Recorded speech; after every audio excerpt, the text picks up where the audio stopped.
Hair ஃபாலிங்கிறது இன்னைக்கு யூனிவர்சலாக நிறைய பேருக்கு உள்ள பிரச்சனை. நம்ம நினைக்கிற மாதிரி அது வந்து ஒரு டக்குன்னு ஒரு தீர்வு கொடுக்குற முடியாது. சில பேர் சொல்லுவோம் அமேசான் காடுகளில் இருந்து வந்த எண்ணெய், அதை போட்டால் மடமடன்னு அதுக்கு அட்வர்டைஸ்மெண்ட் பண்ணுறவனே ஒழுங்கையாக இருப்பான். ஆனால் அதை வந்து அப்படி விளம்பரம் பண்ணி, ஏன்னா இன்னைக்கு அது ஒரு பெரிய வணிகம் இருக்குது அதுக்கு பின்னாடி. அதனால எல்லாரும் கூகுள் பண்ணி ரோஸ்மேரி ஆயில் போடலாமா, அதை பண்ணலாமா, இதை பண்ணலாமான்னு எல்லாரும் பண்ணிட்டு இருக்கோம். ஆக்சுவலாக முதல்ல என்னன்னா, ஃபர்ஸ்ட் புரிஞ்சுக்க வேண்டியது, முதல்ல நியூட்ரிஷனலி கரெக்டாக இருக்குமா, நல்ல ப்ரோட்டீன் அண்ட் அயன் நல்லா எடுத்துக்கிட்டு இருக்கோம், ஃபுட்டில் நல்லா எடுத்துகிட்டு இருக்கோம். அதை முதல்ல அப்படி இல்லைன்னா அதை சரி பண்ணணும். அதான் ஃபர்ஸ்ட் ப்ரோட்டீன் அண்ட் அயன்.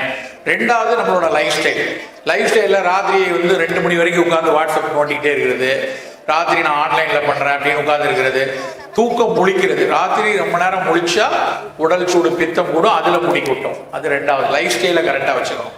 மூணாவது தான் சில மருந்துகள். அதுல வந்து ரொம்ப எளிய இந்த கரிசலாங்கண்ணி, நெல்லிக்காய், கத்தாழை, அது மாதிரியான மூலிகை தைலங்களை வச்சு ஏதாவது ஒண்ணு நீ ஒரு விளம்பரமே பார்த்தாலும் உங்க மருத்துவத்தை கேட்டுட்டு இது எனக்கு கரெக்டானதா அப்படின்னு பார்த்து நம்ம, ஏன்னா அந்த சந்தை வந்து பல பில்லியன் டாலர் சந்தை. அதனால உலகம் முழுக்க நீ ஒரு தடவை உன் போன்ல உங்க அம்மா போனை வாங்கி ஹேர் ஆயில்னு தேடிட்டேன்னு வச்சுக்கோயேன், உங்க அம்மாவுக்கு 10 வருஷத்துக்கு ஹேர் ஆயில் அட்வர்டைஸ்மெண்ட் வந்துக்கிட்டே இருக்கும். அல்காரிதம் அப்படிதான் ஒர்க் ஆகும். எப்போ எடுத்தாலும் உனக்கு அதே அட்வர்டைஸ்மெண்ட் வரும். ஒரு தடவை பார்த்தீங்கன்னா அது திரும்ப வந்துக்கிட்டே இருக்கும். அப்போ நம்ம பார்க்குற எல்லாத்தையும் எடுத்து தலைக்கு தேய்ச்சோம்னா சீக்கிரமா வந்து நம்ம வந்து பகத் பாசில் மாதிரி ஆயிடுவோம். அதனால ஆயில் வந்து ஏதாவது ஒரு எண்ணெய் உங்க மருத்துவர்கிட்ட கேட்டு, அதுவும் பர்டிகுலராக அந்த மாதிரி கரிசலாங்கண்ணி, நெருஞ்சி இதெல்லாம் சேர்ந்து ஆயில் ஏதாவது ஒன்றை பயன்படுத்திக்கலாம். இது எல்லாத்தையும் தாண்டி இன்னொரு விஷயம் என்ன அப்படின்னா, நம்ம உடம்புல ஆன்டிபாடிஸ்னால தான் அது விழுது. ஆன்டிபாடிஸ் நிறைய அது எப்படி வந்து உரம் வச்சு பயிர் வளர்க்குற மாதிரி நம்ம எண்ணெய் போட்டுலாம் பயிர் வளர்க்க முடியாது. வளர்க்குறதுக்கு ஒரு கண்ட்ரோல் இருக்கு. அது ஆன்டிபாடிஸ் வந்து இப்போ கோவிடுக்கு அப்புறம் நம்ம உடம்புல நிறைய இருக்கிறனால முடி கொட்டும். ரொம்ப ஒரு வேளை எல்லாமே பயன்படுத்தி முடி கொட்டுச்சுன்னா கொட்டுட்டோம் அப்படின்னு நினைப்பு இருக்கணும். அதை விட நமக்கு பல விஷயங்கள்ல நமக்கு வந்து நம்ம புற அழகை வந்து எப்பவுமே பெருசா மைண்ட் பண்ணக்கூடாது. எஸ், ஒரு கேர் எடுத்துக்கணும், சரியா இருக்கா எல்லாம் பார்க்கணும்.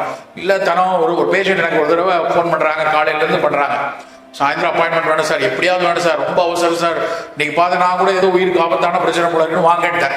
6 மணிக்கு ஒரு பிளாஸ்டிக் கவர் எடுத்து வராங்க. அந்த கவர் வந்து ஒரு 30 கவர் குட்டியாக இருக்கு உள்ள. ஒவ்வொரு நாள் கொட்டின முடியும் அவங்க கலெக்ட் பண்ணி வச்சிருக்காங்க. சார் போன வாரம் வந்து 46 முடி சார், அதுக்கு முந்தின வாரம் 52 முடி சார்னு. நான் சொன்னேன், உங்களுக்கு நான் மருத்துவர் இல்லை, ஒரு நல்ல உளவியல் மருத்துவத்தை உங்களை அனுப்பணும் அப்படின்னு சைக்கியாட்ரிஸ்ட்டை ரெஃபர் பண்ணி. ஏன்னா ஒரு அந்த அளவுக்கு அவங்களுக்கு ஆங்ஸைட்டி, நான் ஜோக் இல்லை, இட் ஹஸ் ஹேப்பன் இன் என் கிளினிக்ல நடந்தது. கவர்ல அந்த நான் 30 நாள் கவர் போட்டு டேட் போட்டு ஒட்டி எண்ணிருக்காங்க உட்காந்து. அப்ப அவங்களுக்கு என்ன வேலை இருக்கு வேற? அப்படி ஒன்றும் முடி கொட்டி வளர்க்கையெல்லாம் இல்லை, அங்கங்க கொஞ்சம் லைட்டா பேட்ச் போயிருக்கு, ஆனால் அப்படி இருந்தாங்க. அதனால என்ன செய்தினா, டோன்ட் பி ஆங்ஸியஸ். கொட்டுச்சுன்னா கொஞ்சம் கேர் எடுங்க, நியூட்ரிஷன் எடுங்க, சரியா பாருங்க. அதுக்கு மேல கொஞ்சம் பணம் போடா அப்படிங்கிற ஒரு எண்ணம் நமக்குள்ள இருக்கும். சரியா?